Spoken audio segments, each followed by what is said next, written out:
স্বামীকে না জানিয়ে তার পকেট থেকে 20 টাকার একটি নোট নেওয়ার সময় সে দেখে ফেলে। অত্যন্ত কড়া গলায় বলে, অন্যের জিনিস না বলে নেওয়া কি চুরি বলে? আমার স্বামী আরো বলে, আমার ভীষণ আফসোস হচ্ছে, হাজার হাজার টাকা খরচ করে ঘরের মধ্যে আমি চোর নিয়ে এসেছি। আমি অবাক হইনি, কষ্টও পাইনি, খানিকক্ষণ স্তব্ধ হয়ে দাঁড়িয়েছিলাম। আমার স্বামী তার কথায় অনুতপ্ত হয়নি, বরং কঠিন মুখে বলল, এভাবে দাঁড়িয়ে না থেকে নিজের কাজ করো। দ্বিতীয়বার এমন কিছু দেখলে তোমার বাবাকে নালিশ করতে বাধ্য হবো। তার কথার জবাব দিলাম না। কি বা বলতাম আমি? না জানিয়ে নেওয়াকে তো চুরিই বলে। তবে সে কি কারণ জানতে চাইতে পারতো না আমার কাছ থেকে? শাসনটুকু আরেকটু কমল হতে পারতো না? স্বাভাবিক ভঙ্গিতে রান্নাঘরে চলে গেলাম। চুলায় চায়ের পানি ফুটছে, এলাচের গন্ধ নাকে লাগে। খানিকটা অন্যমনস্ক হয়ে পড়লাম। আমাদের বিয়ে হয়েছে খুব বেশি দিন হয়নি, প্রায় 1 বছর।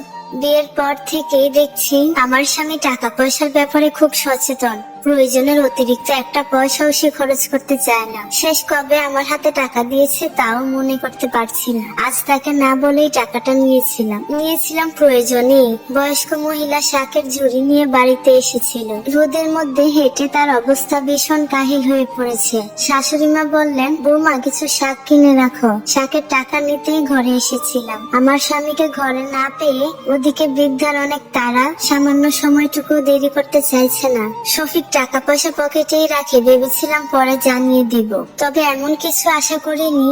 অবশ্য যা হয় ভালোর জন্যই হয়। আমার একটা শিক্ষার প্রয়োজন ছিল। অন্যের টাকাকে নিজের মনের করতে গিয়েছিলাম। আসলে কি তাই? নিজের স্বামী কি কখনো অন্য লোক হয়? চা কাপে ঢালতেই শাশুড়ি মা এলেন। কমল গলায় বললেন, তোমাকে এমন দেখাচ্ছে কেন? কিছু হয়েছে? মাথা দুলালাম। খেয়াল করলাম চোখ থেকে পানি ঝরছে। ধরা গলায় বললাম, না মা, কিছু হয়নি। তিনি আমার কাঁধে হাত রেখে বলেন, শফিক কি তোমাকে কিছু বলেছে? শাশুড়ি মা বুদ্ধিমতী মহিলা, শত চেষ্টা করেও তার কাছ থেকে কিছু লুকাতে পারলাম না। সবকিছু শোনার পর তিনি দীর্ঘ শ্বাস ছাড়লেন। বিমর্ষ গলায় বললেন, শফিক তার বাবার মতোই হয়েছে। ওরা মনে করে মেয়েদের হাতে টাকা দিলে তারা নিয়ন্ত্রণের বাহিরে চলে যায়। ঘরের বউর লাগাম ছাড়া উচিত না, এমন মনে করে কেন? মানুষের কি প্রয়োজন অপ্রয়োজন থাকতে পারে না? শাশুড়ি মা বললেন, মন খারাপ করো না মা, কিছু কথার উত্তর কথায় নয় কাজে দিতে হয়। আমি ঠিক বুঝলাম না। তিনি মুচকি হাসলেন, কমল এবং স্নিগ্ধ হাসি। তাকিয়ে থাকতে ইচ্ছে করছে। পরের দিন শফিক অফিসে যাওয়ার পর শাশুড়ি মা আমার ঘরে এলেন। 1000 টাকার 4টে নোট হাতে দিয়ে বললেন, নিজের পরিচয় তৈরি করার জন্য নিজেকেই কিছু করা উচিত, তাই না? শাশুড়ির মুখে এমন কথা শুনে ফেল ফেল করে তাকিয়ে রইলাম। তুমি নিজে কিছু করার চেষ্টা করো, আমার কাছে এর থেকে বেশি কিছু নেই। এটা খুব বেশি মূলধন নয়, তবে শুরু করার জন্য যথেষ্ট। মা, শফিক হয়তো রাজি হবে না। বিয়ের আগেই বলেছে এমন কিছু তার পছন্দ নয়। কিছু ছেলেরা মেয়েদের স্বাবলম্বী হতে দিতে চায় না, কারণ তারা মনে করে মেয়েদের নিজেদের পরিচয় হলে তারা স্বামীকে সম্মান করবে না, তাদের কথা শোনার প্রয়োজন মনে করবে না, সংসারে অশান্তি হবে এবং নানান কিছু হবে। কিছু পুরুষ মেয়েদের নিজেদের কৃতদাসী মনে করেন। এগুলো কি ঠিক মা? কিছু তো নিশ্চয়ই ঠিক। আজকাল অহরহ সংসার ভাঙে, পরকীয়া, অশান্তি, এসবের কথা আর নাই বা বললাম। অনেকের টাকার গরমে স্বামীকে সম্মান করে না, অন্যের হাত ধরে চলে যায়। সব মেয়ে কি সমান হয়? সবাই কি সংসার ছেড়ে চলে যায়? স্বামীকে অসম্মান করে? সব পুরুষও কিন্তু এক হয় না মা। কেউ কেউ থাকে যারা নিঃস্বার্থ ভাবে স্ত্রীর পাশে দাঁড়ায়। এই যেমন আমার ভাই, ভাবিকে বিয়ের পরেও পড়িয়েছে, নিজের আগ্রহে প্রাথমিক বিদ্যালয় চাকরির ব্যবস্থাও করে দিয়েছে। ভাবিও তার সম্মান রেখেছে। কয়েক যুগ তারা এক সময় কাটিয়েছে। সব ছেলে আপনার ভাইয়ের মতো হয় না, সব মেয়েও মামানির মতো ভাগ্যবতী হয় না। দেখো মা, বউদের ভরণ পোষণের দায়িত্ব কিন্তু স্বামীর উপর। আল্লাহ এমন ঠিক করে দিয়েছেন যেখানে দুজন দুজনের উপর নির্ভরশীল। তার মানে এই না যে কোনো মেয়ে তার বরের কেনা গোলাম, যে সামান্য কারণে অপমান অপদস্থ করবে, প্রয়োজন না জেনেও কথা শোনাবে। মা, আপনি আমাকে কি করতে বলছেন? তুমি ঘরে বসে কিছু রোজগারের চেষ্টা করো, হাঁস মুরগি পালন করতে পারো, যতটুকু পড়াশোনা করেছো সেটা দিয়েও কাজে লাগাতে পারো। শাশুড়ি মা আমাকে এই উপদেশগুলো দিয়ে নিজের ঘরে চলে গেলেন।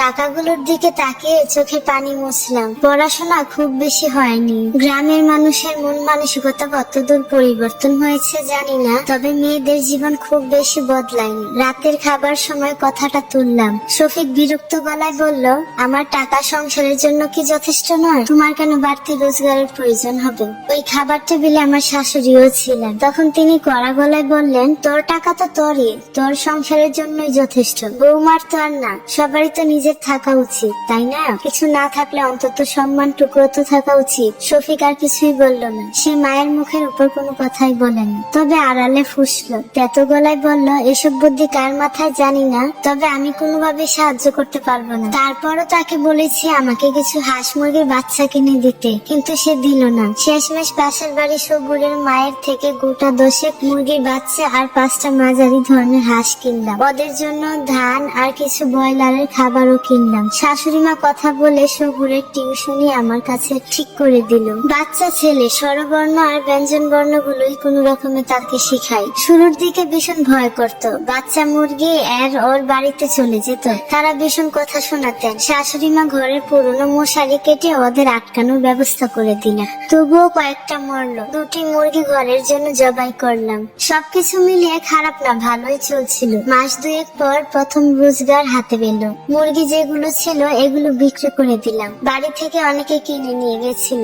ওই টাকা দিয়ে কয়েকটা নতুন মুরগি কিনলাম, কিছু টাকা সরিয়ে রাখলাম। এর মধ্যে হাঁসগুলো ডিম পাড়া শুরু করলো। ঘরে খাওয়ার কাজ চলে। আবার কিছু কিছু গ্রামের মহিলারা এসে কিনে নিয়ে যায়। মাস 4 পর সবুরের মা টিউশনির টাকা দিয়ে গেল 4 মাসে। এতদিন সমস্যার কারণে দিতে পারিনি। চুপি সারে জমানো টাকাগুলো বের করলাম। গুনতে গুনতে চোখে পানি এসে যাচ্ছে।